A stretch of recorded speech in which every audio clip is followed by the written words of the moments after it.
The clinking of champagne glasses sounded like a death knell. For Isabelle Croft, this glittering penthouse party wasn't a dream. It was a nightmare unfolding in slow motion. Trapped in a circle of predatory smiles, she faced Bradley Vance, a man whose wealth was matched only by his cruelty. His voice, dripping with venom, was about to shatter her world in front of New York's elite. He raised his glass for a toast, a smirk playing on his lips, ready to expose her most humiliating secret. But just as he opened his mouth, a low, commanding voice cut through the tension, a voice that belonged to the city's most powerful and reclusive billionaire. A hand rested on her shoulder, and the world stopped. The air in Marcus Thorne's Fifth Avenue penthouse was thick with the scent of money and ambition. It smelled of imported lilies, expensive perfume, and the faint metallic tang of unspoken rivalries. For Isabelle "Izzy" Croft, it was suffocating. Dressed in a simple but elegant navy blue dress she'd bought from a consignment store, a ghost of some other woman's forgotten evening, she felt like a house sparrow that had accidentally flown into an aviary of exotic peacocks. Her job was simple: blend in. She was the plus one of her roommate Chloe, whose father was a junior partner at the law firm representing Thorne's tech empire. Chloe had insisted painting a picture of networking and opportunity. Izzy, a scholarship student juggling her architectural engineering degree at Columbia with a part-time waitressing job, knew better. These weren't her people. She clutched a glass of sparkling water, the condensation cold against her nervous fingers. From her vantage point near the floor-to-ceiling windows, Central Park was a vast, dark quilt stitched with the glittering thread of lamplight. It was a view worth more than she could ever hope to earn. Every person in this room was a predator or a prize, a player in a game whose rules were written in stock options and hereditary trusts. They moved with an easy, fluid grace she couldn't mimic, their laughter echoing with the confidence of those who had never known a day of true financial worry. Her eyes scanned the room, a nervous habit, and then she saw him. Bradley Vance. A cold dread, sharp and familiar, coiled in her stomach. He was standing with a small group of sycophants, holding a flute of champagne with the casual arrogance of a king in his court. He hadn't changed since their university days. The same perfectly coiffed sandy hair, the same expensive custom-tailored suit that probably cost more than her semester's tuition, and the same cruel curl to his lips. Their history was a short, ugly story. In her sophomore year, Bradley, then a senior, and a notorious campus predator from a wealthy real estate family, had cornered her at a university fundraiser. He'd been drunk, aggressive, and used to getting what he wanted. When she had firmly and publicly rejected his crude advances in front of his fraternity brothers. His pride had been wounded. He couldn't accept a no from a girl he considered beneath him, a scholarship case, as he'd loudly called her. His humiliation had festered, turning into a quiet, simmering hatred. He'd made it his mission to make her life difficult, spreading petty rumors and using his influence to have her shifts cut at her campus job. Seeing him here in his natural habitat felt like stumbling into a shark tank. Izzy tried to shrink back to become one with the velvet curtains, but it was too late. His eyes, the color of washed-out denim, met hers across the room. A slow, malicious smile spread across his face. It wasn't a greeting, it was a promise. He excused himself from his group and began to move toward her, not directly, but in a circling predatory path that was designed to build anticipation, to let her know she was his target. Her heart hammered against her ribs. Chloe was nowhere in sight, likely absorbed in a conversation with some aspiring tech bro. Izzy was alone. She could feel the eyes of others starting to follow Bradley's trajectory, sensing the impending drama. This was their entertainment. Well, well, well. Bradley's voice was a low purr as he finally stopped in front of her. He was close enough that she could smell the expensive cologne and the whiskey on his breath.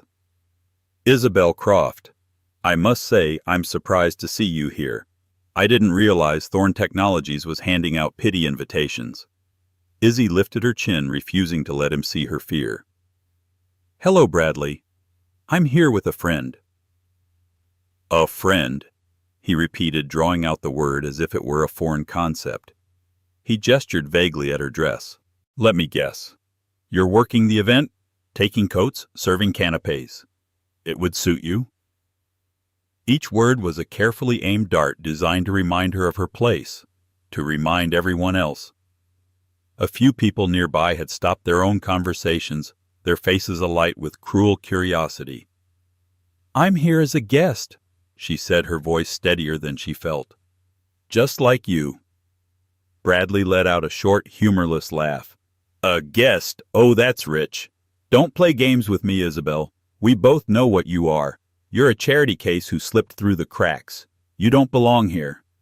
He leaned in closer, his voice dropping to a conspiratorial whisper that was just loud enough for the growing circle of onlookers to hear.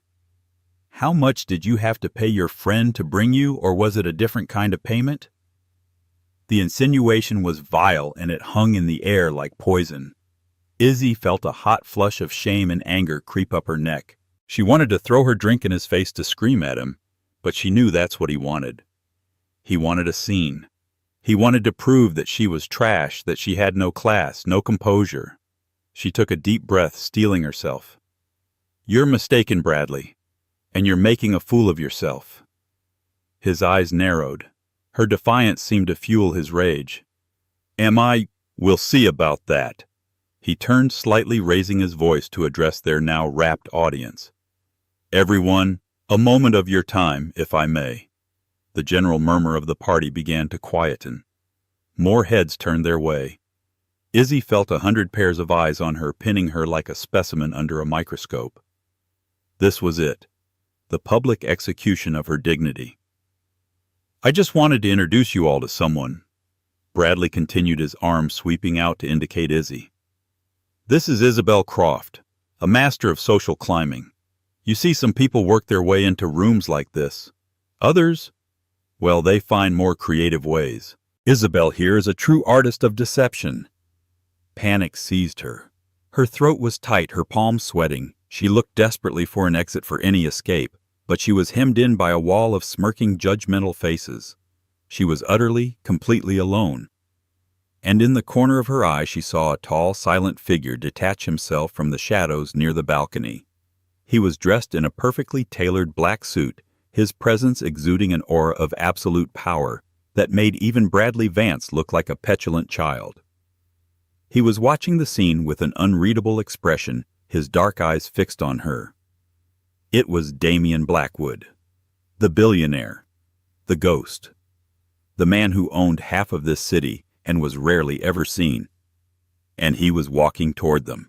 The name Damien Blackwood was spoken in hushed, reverent tones in the circles Izzy now found herself in.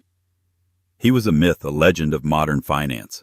He'd built a global empire in private equity and tech investments before he was 30, operating with a savant-like foresight and a ruthless efficiency that terrified his competitors.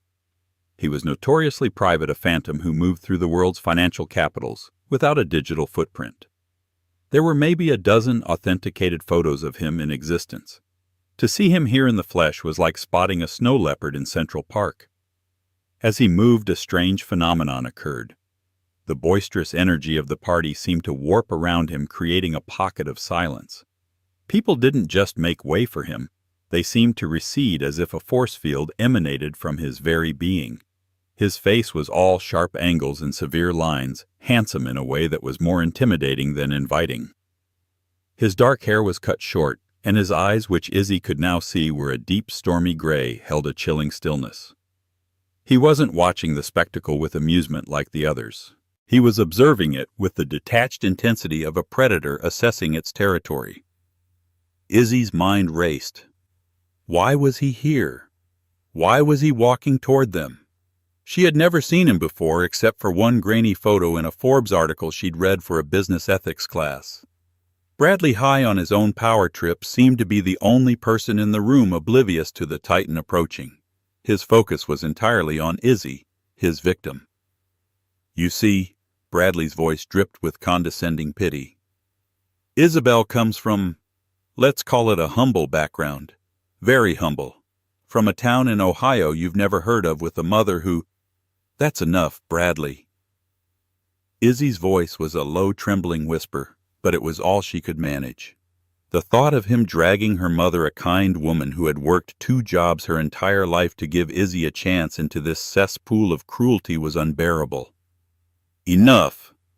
Bradley scoffed, his face twisting into a mask of theatrical disbelief. "Oh, I'm just getting started. I think these people deserve to know who they're sharing the air with.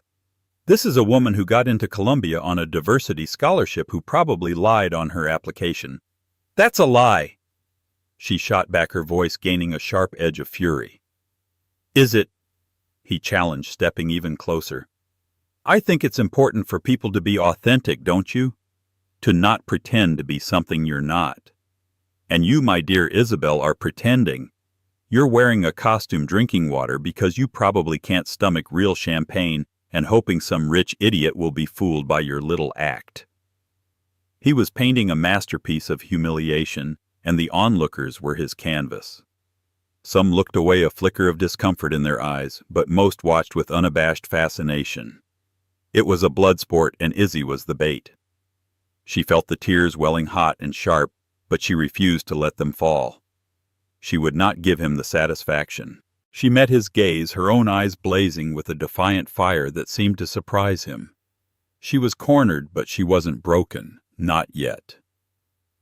"I may not have been born with a silver spoon, Bradley," she said, her voice clear and ringing in the now silent room.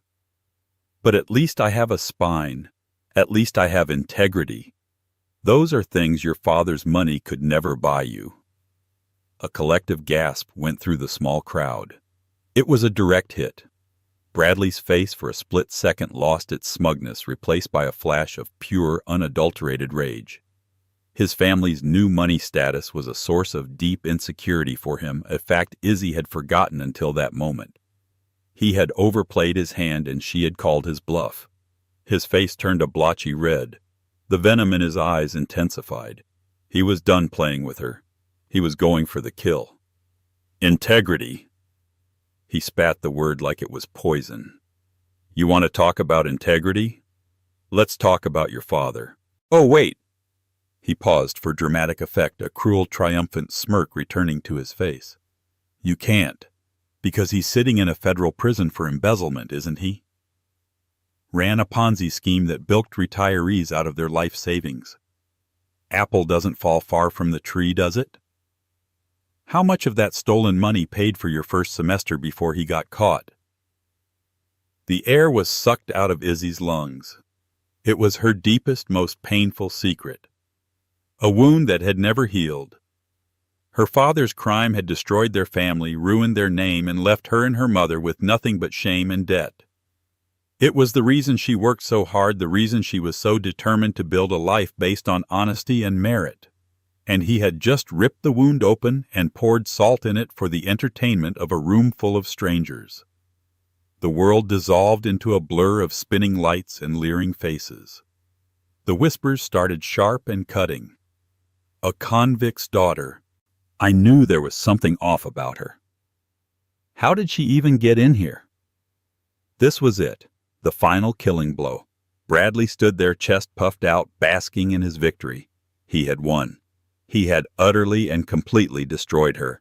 And it was in that precise moment of her absolute devastation, as a single tear finally escaped and traced a hot path down her cheek, that the silent figure who had been approaching finally arrived. Damien Blackwood came to a stop beside her. He didn't look at Bradley. He didn't look at the crowd. His stormy gray eyes were fixed solely on Izzy, and for a fleeting, impossible second she thought she saw a flicker of something other than cold indifference in their depths. He moved with an economy of motion that was mesmerizing. He reached into the inner pocket of his suit jacket and pulled out a pristine white silk handkerchief. With a tenderness that was shockingly incongruous with his powerful aura, he reached out and gently dabbed the tear from her cheek. The entire room held its breath. Then he turned his head slowly, his gaze finally falling upon the stunned Bradley Vance. His voice when he spoke was not loud, but it carried an unnerving weight, a low baritone that seemed to vibrate in the very air. "I believe," Damien Blackwood said, his tone as cold and sharp as splintered ice, "that you were just speaking about my fiancée." Silence. Absolute, deafening silence. If Damien Blackwood had announced he was a visitor from another planet, the effect could not have been more shocking. The word fiancée hung in the air, a grenade with the pin pulled. It detonated in the stunned minds of everyone present, obliterating the narrative Bradley had so carefully constructed. Bradley's jaw, which had been set in a triumphant smirk, literally dropped open. His face cycled through a series of comical expressions: utter disbelief, confusion, panic, and finally a dawning horror. He looked from Damien's granite-like expression to Izzy's equally bewildered face, and back again, his mind visibly short-circuiting. Izzy felt as though the world had tilted on its axis. Fiancé. The word echoed in her head, nonsensical and bizarre. She stared at Damien Blackwood, this stranger who had just claimed her in the most public and definitive way possible. His hand was now resting lightly on the small of her back, a gesture of possession and protection that was both terrifying and in a strange way anchoring. It was the only thing keeping her from collapsing. The crowd began to react not with whispers but with a collective frantic recalibration. The looks of derision that had been aimed at Izzy a moment ago were instantly replaced with expressions of awe, envy, and frantic curiosity. She had been instantly transformed from a social pariah, the daughter of a convict, into the chosen partner of the most enigmatic and powerful man in the room, perhaps in the country. The whiplash was dizzying. Damien's gray eyes remained locked on Bradley, and they were utterly devoid of mercy. "You were saying something about her family," he prompted, his voice dangerously soft. "Please continue. I'm fascinated to hear your assessment." Bradley paled, his skin taking on a pasty, unwell quality under the warm party lighting. He was like a jackal that had been swaggering over its kill, only to look up and find a lion standing over him. He stammered, opening and closing his mouth like a fish out of water. I, Mr. Blackwood, I had no idea. It was a misunderstanding." "A misunderstanding?" Damien repeated the words flat and cold. "It sounded to me like a very clear, very public, and very pathetic attempt to humiliate a woman you thought was unprotected. An error in judgment, Mr. Vance. A significant one." Every word was a nail in Bradley's social coffin. To be publicly rebuked by Damien Blackwood was not just embarrassing. It was a potential career ender. Deals could evaporate, invitations could cease, doors could be slammed shut. The sycophants who had been laughing at his jokes moments before now took a subtle, coordinated step away from him as if he were contagious. Damien's gaze flickered over Bradley's expensive suit, his Patek Philippe watch, his look of entitled arrogance. "Let me offer you a piece of advice," he said, his voice dropping even lower. "The next time you feel the need to puff out your chest and assert your dominance, try doing it with someone who can fight back. Because what you've just done is the equivalent of trying to prove your strength by kicking a puppy. It doesn't make you look strong. It makes you look weak and frankly pathetic." He didn't raise his voice, but the contempt in his tone was so potent it was almost a physical blow. Bradley shrank under the weight of it, his face burning with a shame far deeper than any he had tried to inflict on Izzy. Without another glance at the defeated man, Damien turned his full attention back to Izzy. His expression softened almost imperceptibly, though his eyes remained intense. "Are you all right?" he asked, his voice for her ears only. Izzy could only nod, her throat too tight to form words. She was still reeling, caught in the eye of a hurricane he had created. Fiancé. The word kept screaming in her mind. He gave her a small, almost imperceptible nod. "Good." He then raised his voice slightly to address the room at large, which was still watching them with rapt attention. "My fiancé and I were just leaving. We have an early start tomorrow." It was a dismissal. He was ending the party for himself and by extension for everyone else. The host, Marcus Thorne, a tech billionaire who usually commanded rooms with his sheer presence, quickly bustled over his face a mask of concern and apology. "Damien, I am so sorry. I had no idea this was happening. Is everything all right?" Thorne asked pointedly, ignoring Bradley. who now looked like he wanted the floor to swallow him whole. "Everything is fine, Marcus," Damien said smoothly, the lie rolling off his tongue with practiced ease. His hand never left Izzy's back, a constant firm pressure. "Isabelle was just feeling a little overwhelmed by the enthusiasm of some of your guests. Thank you for the invitation." He guided Izzy through the crowd, which parted for them like the Red Sea. The whispers followed them, a shocked, excited buzz. "Damien Blackwood's fiancée." "Who is she?" "I can't believe it." "Did you see Bradley Vance's face?" Izzy walked in a daze, her legs moving on autopilot. She was aware of the stares, the reevaluations, the sudden desperate attempts by people to catch her eye and offer a smile as if to retroactively align themselves with her newfound status.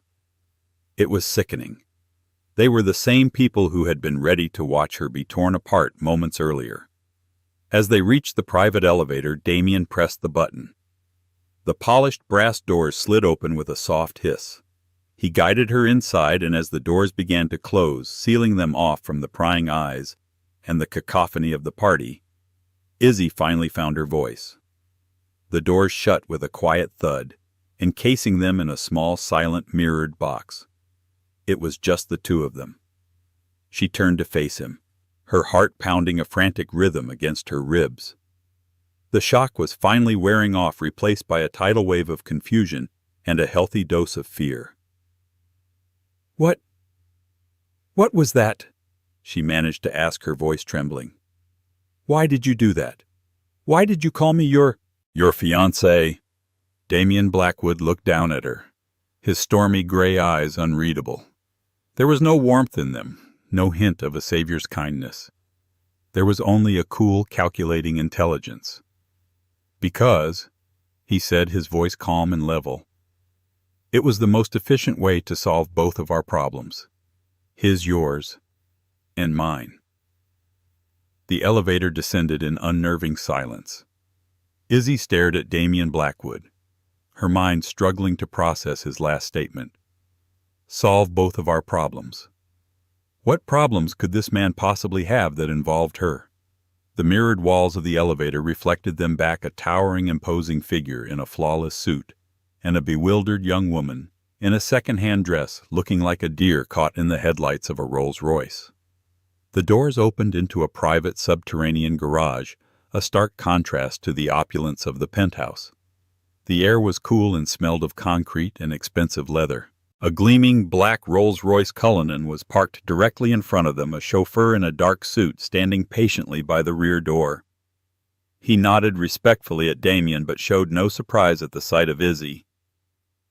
"We need to talk," Damien said, his tone leaving no room for argument. "Somewhere private. My car." He gestured toward the vehicle. Izzy hesitated for a fraction of a second. Her every instinct screamed at her to run, to thank him for his intervention, and disappear back into her anonymous life. But another part of her, the part that was still reeling from the public evisceration she had just endured, knew she couldn't just walk away. He had irrevocably tied her to him with a single word. She needed answers. She gave a stiff nod and allowed him to guide her toward the car. The chauffeur opened the door and she slid onto the plush, cream-colored leather seat. The interior was like a private jet, silent and insulated from the outside world. The door closed with a soft, expensive thud, sealing them inside. Damien got in the other side and the car pulled away with a silent electric hum. "Where are you taking me?" Izzy asked, her voice betraying her anxiety. "My city residence. It's the most secure place for this conversation," he replied, not looking at her. He was staring out the tinted window at the blurred lights of Manhattan. "I apologize for the lack of a proper introduction. My name is Damien Blackwood." "I know who you are," she said quietly. "Everyone knows who you are. I'm Isabelle Croft." "I know," he said, and the simple statement sent a chill down her spine. He turned his head to look at her, his gaze direct and unnervingly perceptive. Columbia University, architectural engineering, full academic scholarship, valedictorian of your high school in Northwood, Ohio. Your mother is a nurse named Sarah. Your father is Robert Croft. Izzy flinched as if he had struck her. How do you know all that? It's my business to know things, he said simply. Information is the most valuable currency in the world. I had my head of security do a full background check on every guest at Thorne's party, a standard precaution. You did a background check on me, she asked, a fresh wave of violation washing over her. On everyone, he clarified, a hint of impatience in his voice. Your file was more interesting than most. It denotes a high level of intelligence resilience and a distinct lack of powerful connections, which makes you a low-risk variable. You also have a compelling reason to need a significant amount of money very quickly. Izzy stared at him bewildered. Money? What are you talking about? Your mother, she was diagnosed with a rare form of early-onset rheumatoid arthritis 6 months ago. The experimental treatments aren't covered by her insurance. The bills are mounting. You've taken on a second job bartending on weekends to try and help, but you're falling behind. Am I wrong? The clinical, dispassionate way he laid out the most painful and private details of her life was staggering. She felt exposed, stripped bare. Why are you doing this? The Rolls-Royce glided to a stop in another private underground garage, this one beneath a sleek modern skyscraper in Tribeca.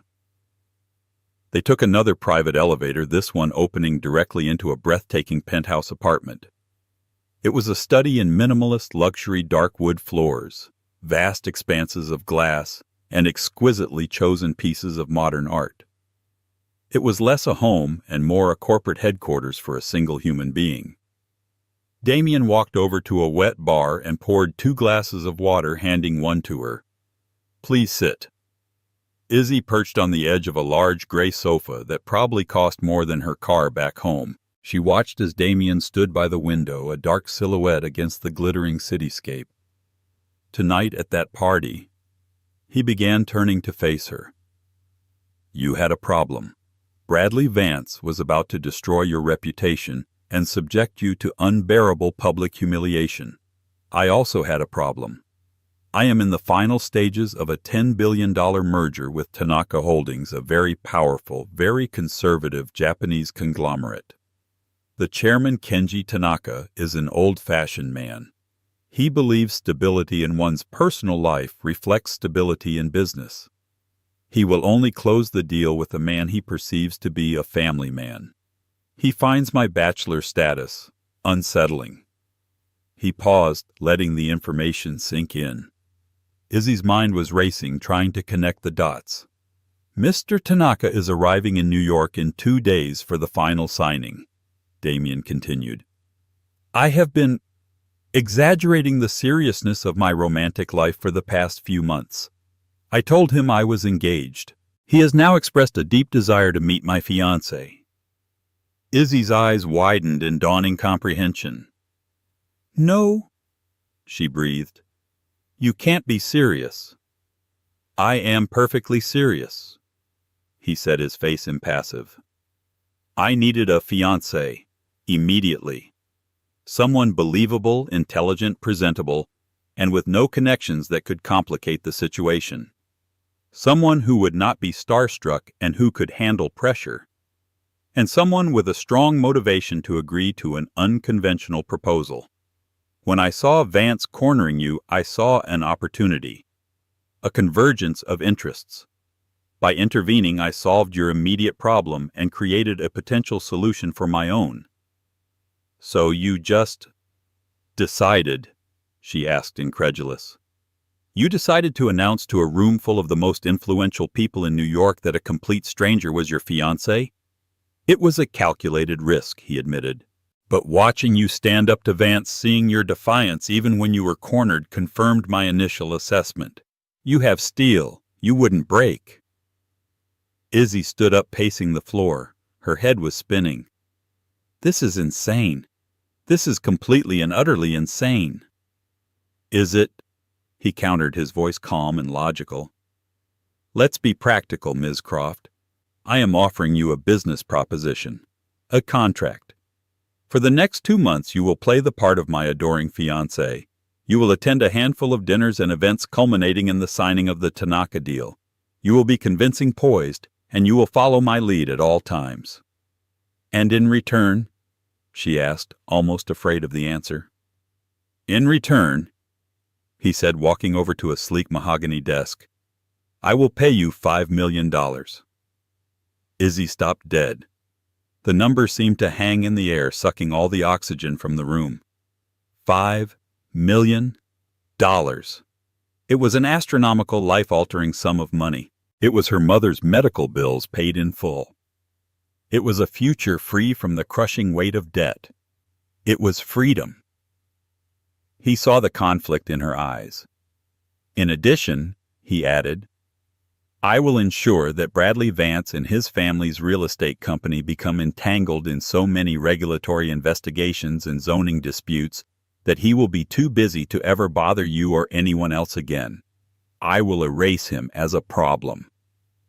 The offer was diabolical, and it was perfect. He was offering her not just a fortune, but security and revenge. He had found her exact price. "There will be rules," he continued, his tone all business. 1. We will maintain the illusion of a devoted couple in public at all times. This is non-negotiable. 2. This is a business arrangement. There will be no emotional or physical entanglement beyond what is necessary for the performance. 3. You will sign a non-disclosure agreement so ironclad that if you so much as whisper my name to a stranger after this is over, you will forfeit the money and face legal consequences that will last you a lifetime. He slid a thick leather-bound folder across the desk. "The contract is all there. My lawyers drafted it this evening while we were driving here. It includes the payment schedule, the terms of the NDA, and a cover story for our relationship that you will need to memorize." Izzy stared at the folder as if it were a venomous snake. This was a deal with the devil, a devil dressed in a Tom Ford suit. She would be trading her integrity, her identity, for financial salvation. She would be living a lie, becoming the very thing Bradley Vance had accused her of being, a pretender, an actress. But then she thought of her mother's pained smile, the worry in her eyes she tried so hard to hide. She thought of the mountain of bills on her small kitchen table. She thought of the humiliation she had felt under Bradley's cruel gaze. Damien Blackwood had offered her a cage, but it was a gilded one. And from inside it she could solve all the problems that haunted her in the real world. With a trembling hand she reached out and picked up the folder. "Where do I sign?" The next 48 hours were a whirlwind, a complete re-engineering of Isabelle Croft's existence. She was moved from her cramped shared apartment in Morningside Heights into a lavish guest suite in Damien's penthouse that was larger than her entire floor. Her wardrobe, once a collection of thrift store finds and fast fashion staples, was replaced by an army of stylists who descended upon her with racks of designer clothes from Chanel, Dior, and Valentino. She was given lessons in etiquette, wine tasting, and the art of deflecting intrusive questions from the press, which had already begun a frenzied campaign to uncover the identity of the Blackwood mystery woman. Damien was a demanding and meticulous director. They spent hours memorizing their cover story. They had supposedly met 6 months ago at a charity auction for the Metropolitan Museum of Art, where she had impressed him with her knowledge of postmodern architecture. He had pursued her relentlessly, won over by her intellect and spirit. It was a plausible, if somewhat cliché, romance. They rehearsed anecdotes, inside jokes, and significant dates. It felt like studying for the most important exam of her life. "I supposedly bought you a first edition of Vitruvius's De Architectura for our 2-month anniversary." He quizzed her one afternoon, not looking up from his tablet. They were in his vast minimalist living room, the city skyline their backdrop. "It was a 1567 edition with the Daniele Barbero woodcut illustrations," she answered automatically. "You found it at a private Sotheby's auction in London. You said it reminded you of the foundational principles of beauty and strength, which is what you saw in me." She recited the line with a practiced emptiness that made her skin crawl. "Good. he said with a curt nod. Your favorite restaurant is a small, family-owned Italian place in the West Village called Il Posto. We go there when we want to be normal. My favorite thing about you is your passion for your work. Your favorite thing about me is my decisiveness. He made it sound like a corporate merger, not a love story.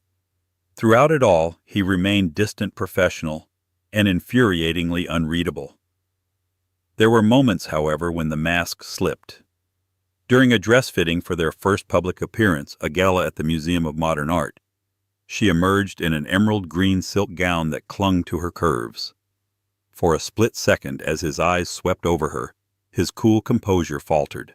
His gaze lingered, and a flicker of something raw and appreciative ignited in the depths of his gray eyes before he quickly extinguished it. The color is suitable, was all he said, turning back to his work. Their first test was the MoMA Gala. As they stepped out of the Rolls-Royce, they were met with a blinding barrage of flashbulbs.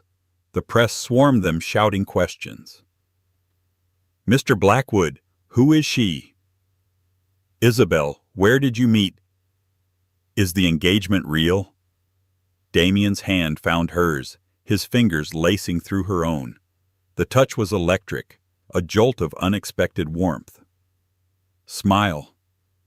He murmured, his voice low and close to her ear. They need to believe you're the happiest woman in the world. She lifted her head, put on the performance of her life, and smiled. Inside, she felt like a fraud. But as they walked the red carpet, Damien's hand a steady, possessive weight in hers, a strange thing happened. The role began to feel less like a costume. The way he looked at her for the cameras with a manufactured adoration that was shockingly convincing made her own heart beat a little faster. He would lean in to whisper something in her ear, and while it was usually a dry instruction like, angle your body 45 degrees toward the Reuters camera, the effect on the audience was one of intimate conspiracy. Inside, they were the center of gravity. Everyone wanted a moment with them. Izzy found herself in conversation with senators, artists, and CEOs. She spoke about her architectural studies with a genuine passion that seemed to surprise them, and Damien would watch her, a look of quiet pride on his face that felt dangerously real. The main event, however, was the dinner with Kenji Tanaka. It was held at a private Michelin-starred restaurant that Damien had booked out entirely. Mr. Tanaka was a small, immaculate man in his late 60s with sharp, intelligent eyes that seemed to see everything. He was accompanied by his wife, Aiko, a graceful woman who smiled warmly at Izzy. So, Mr. Tanaka said, after the initial pleasantries, his English precise and formal. Blackwood-san, you are a man of many secrets, but this is the most beautiful one you have kept. Damien smiled, a rare, genuine-looking smile that reached his eyes. He placed his hand over Izzy's on the table. She is my foundation, Tanaka-san, my anchor. Izzy's breath hitched. The lie was so smooth, so perfect. Throughout the dinner, Mr. Tanaka observed them closely. He asked Izzy about her family. Sticking to the script, she spoke lovingly of her mother, the nurse, and vaguely of her father, who had passed away, a lie Damien had insisted upon for simplicity. Every mention of her fabricated life felt like a small betrayal of her real one. Aiko Tanaka turned to her, her expression kind. It must be difficult to keep up with a man like Damien-san, she said softly. He is so very focused. Izzy looked across the table at Damien, who was engaged in a quiet, intense discussion with Mr. Tanaka about market projections. She saw the weight he carried, the relentless drive in his eyes. He is, she agreed, finding an unexpected kernel of truth. But his focus is part of who he is, and I wouldn't want him to be anyone else. The words came out before she could stop them, and they felt more real than anything else she had said all night. Damien's head turned slightly, his eyes meeting hers for a brief charged moment. He had heard her. Later in the evening, as the men discussed the final points of the deal, Aiko took Izzy aside. He looks at you, she said with a knowing smile, when you are not looking. He watches you, A man who is pretending does not do that. He is very lucky to have found you, Croft-san." Izzy's heart fluttered with a confusing mix of guilt and something else. Something warm and unfamiliar. Was it possible? Could there be more to his performance than just a contract? Her resolve was tested when they returned to the penthouse. As soon as the elevator doors closed, the act dropped. He released her hand, and the distance between them returned instantly. "You did well tonight," he said, his voice back to its usual business-like tone. "Tanaka is pleased. He sees you as a stabilizing influence."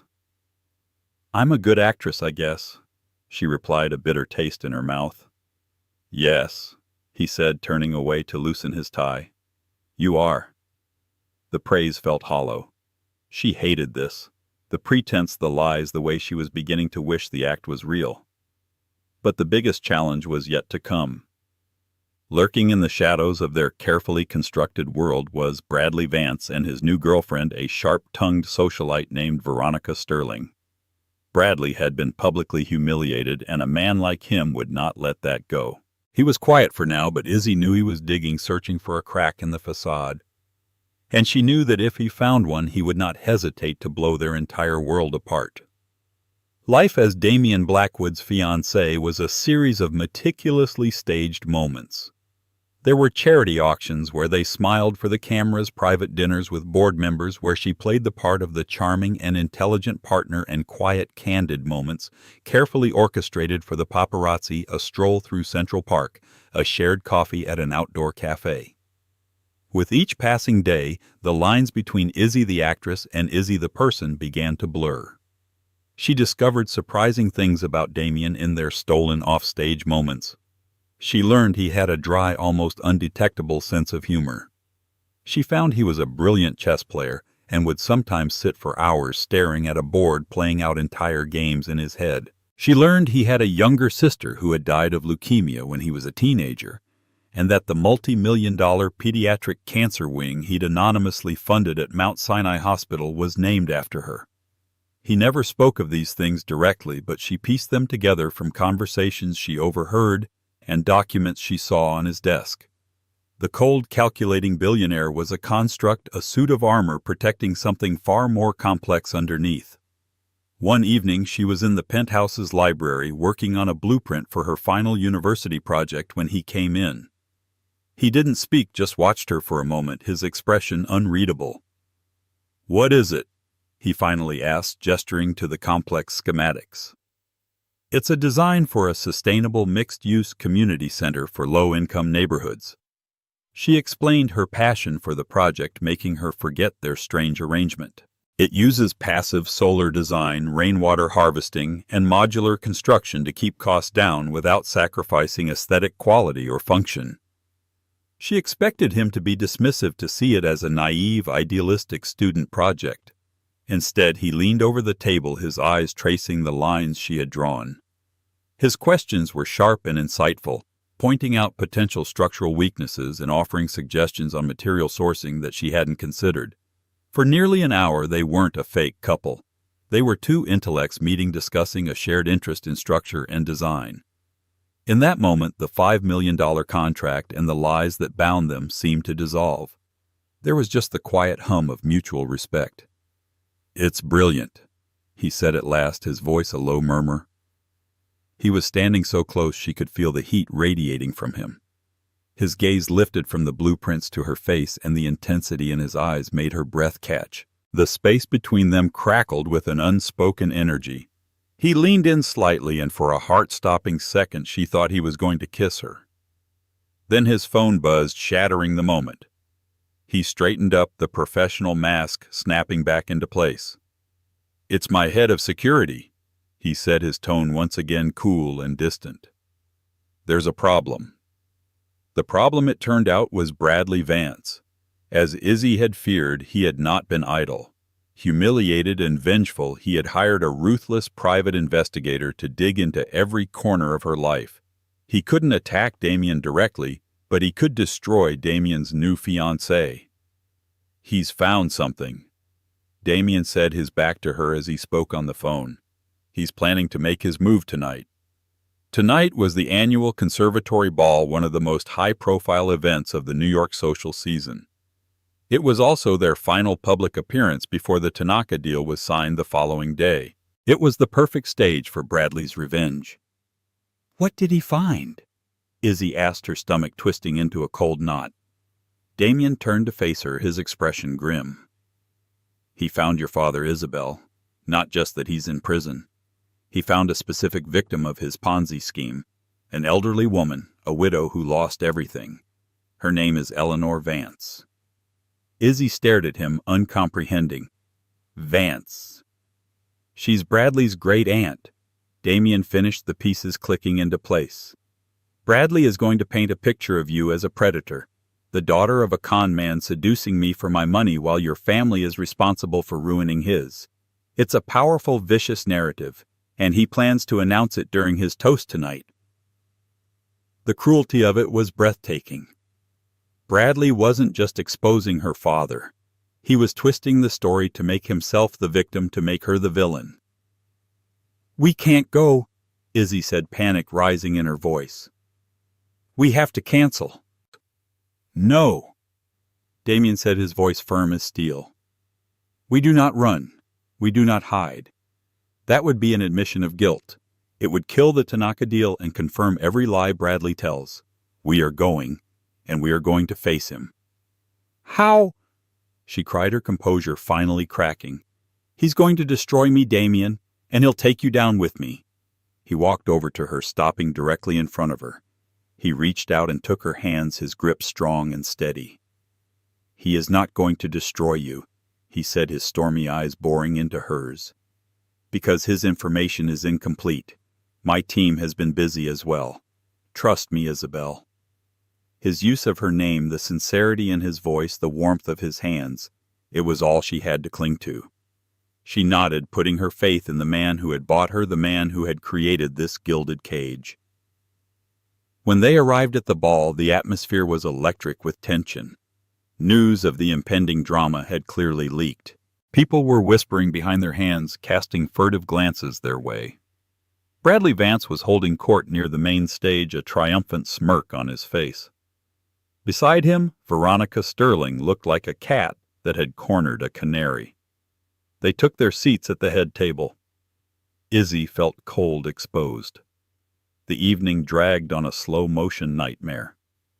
Finally, the time for the toasts arrived. The host introduced Bradley Vance, a major donor, to say a few words. Bradley took the stage, a champagne flute in his hand. He scanned the crowd, his eyes landing on Izzy with malevolent glee.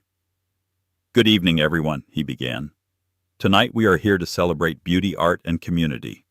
But I feel it's also a time for truth. We have in our midst a story of incredible ambition."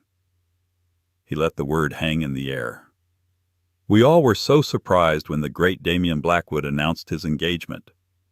And we were all so curious about his chosen bride, the lovely Isabelle Croft." He smiled a shark smile. "I did a little digging, as I felt it was my civic duty, and I discovered a connection between our families. You see, Ms. Croft's father, Robert Croft, a convicted felon, was responsible for financially ruining a member of my family, my dear great-aunt Eleanor." A wave of shocked gasps rippled through the room. It was even worse than she had imagined.